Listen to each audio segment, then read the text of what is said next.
کیونکہ جب امام حسین رضی اللہ تعالیٰ عنہ کو شہید کیا گیا نا تو پھر آپ کے جسم مبارک سے لباس بھی اتار لیا گیا تھا. تو کیونکہ امام زین العابدین رضی اللہ تعالیٰ عنہ اللہ کو ایک سلسلہ مقصود تھا، چلنا تھا سلسلہ آگے، آپ بچ گئے. اللہ ابن زیاد نے آپ کو بھی شہید کرنے کا حکم دیا. تو پاس ایک شخص کھڑا تھا تو وہ کہنے لگا ابن زیاد شرم کر، کیا بچے بھی قتل کیے جائیں گے؟ تو ابن زیاد نے حضرت زین العابدین رضی اللہ تعالیٰ عنہ چھوڑ دیا. تو جب حضرت امام علی مقام کو شہید کیا گیا نا تو آپ کے جسم مبارک سے آپ کا لباس بھی اتار لیا گیا، گردن مبارک سے سر مبارک کو کاٹ دیا گیا. تو میں پڑھ رہا تھا رات کو مطالعے میں کہ جب امام حسین رضی اللہ تعالیٰ عنہ کا کرتا مبارک اترا نا، حالانکہ میں نے یہ امام زین العابدین کے لیے بھی پڑھی ہے، امام حسن رضی اللہ تعالیٰ عنہ کے لیے بھی پڑھی ہے. تو رات کو پڑھ کے میں پھر بڑا رویا یار، وہ سارا گھرانہ ہی ایسا سونا تھا وہ. تو نا یہ پیچھے نشان تھا.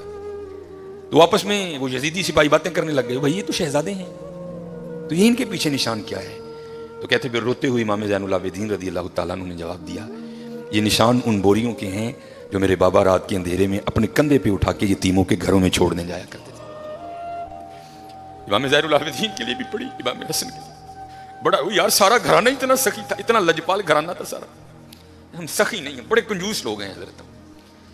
اور یہ لڈوؤں والا معاملہ میرے ساتھ بھی ہوتا، لیکن اللہ کا شکر ہے میرے ساتھ 3 نہیں یا 2 نہیں ہوتے. اس کی وجہ ہے سامنے محلہ ہے، میں خطیب ہوں، ہر بندہ اس بات کا دھیان رکھتا ہے بھائی حافظ صاحب بیکار بھیجنا ہے. تو ظاہر چیز تھوڑی ایکسٹرا آتی ہے، لیکن حضرت دھیان رکھیا کرو، خوش کرو لوگوں کے دلوں کو یار، دلوں پہ بجلیاں نہ گرایا کرو.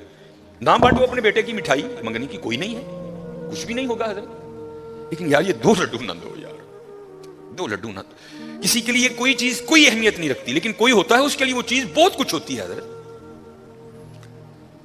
میرے گھر مہمان آ گئے، بڑے امیر کبیر ریلیٹیو ہیں ہمارے. تو اس وقت میں اب آپ کو بتا دوں کسی کے لیے کوئی چیز کچھ نہیں ہوتی، بڑے ماشاءاللہ میرے گھر میں اس وقت بظاہر کچھ نہیں تھا، لینے جانا تھا. تو میری عادت ہے کہ کیونکہ نبی علیہ السلام کی حدیث پاک کا مفہوم ہے وہ گھر جس میں مہمان گیا اور خالی لوٹ آیا وہ اس طرح ہے جس طرح وہ قبرستان گیا. اس لیے میری عادت ہے اگر نہیں کچھ گھر میں تو چلو ٹھیک ہے، لیکن اگر کچھ ہو تو میں کوشش کرتا ہوں کہ چلو کچھ کھا ہی لے. تو گھر میں نا مٹھائی پڑی تھی. اب بتا دو کسی کے لیے کوئی چیز کچھ بھی نہیں ہوتی حضرت. تو میں نے وہ رکھ دی. تو وہ بچوں کی اماں بڑا بھائی آپ صاحب انہوں نے نہیں کھانی، یہی تو چاکلیٹ وغیرہ کھاتے ہیں. کسی کے لیے کوئی چیز کچھ نہیں ہوتی حضرت، لیکن کسی کے لیے کوئی چیز بہت کچھ ہوتی ہے حضرت، بہت کچھ ہوتی ہے. اس لیے دعا کرو اللہ ہمیں سخی کر دے، اللہ ہمیں سخی کر دے. اللہ کو کنجوس لوگ نہیں پسند. کوئی یہ لکھا ہے کہ کوئی بزرگ تھے تو انہوں نے شیطان سے پوچھا او بھائی تینوں سب تو زیادہ پسند کون ہے، وہ تجھے سب سے زیادہ ناپسند کون ہے؟